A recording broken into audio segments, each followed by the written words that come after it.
這邊的天氣漸回暖，而你可否開心是我所願？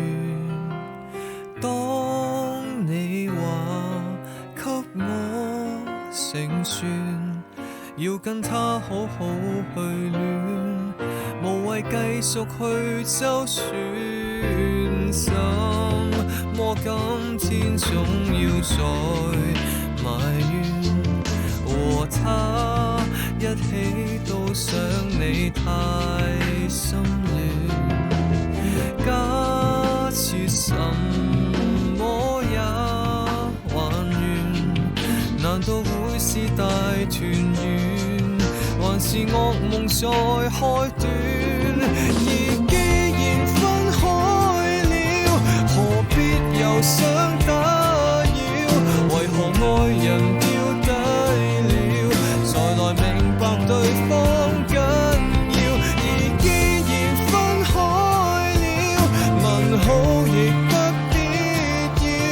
原來我仍想知你，與情人近況可會對我懷緬？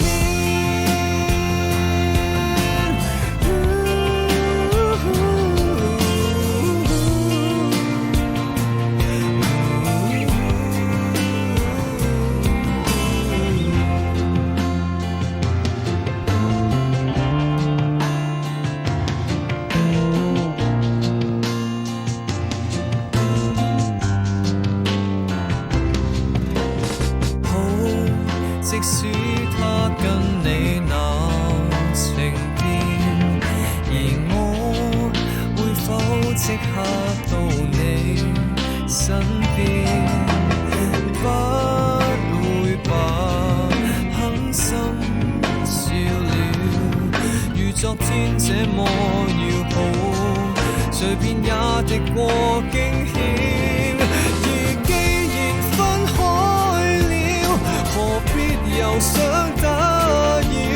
為何愛人掉低了，才來明白對方緊要？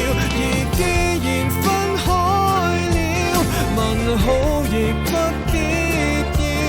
原來我仍想知你，與情人近況可懷念我？而既然分開了，問好亦不必要。原來我仍想知你，與情人近況可會對我懷緬？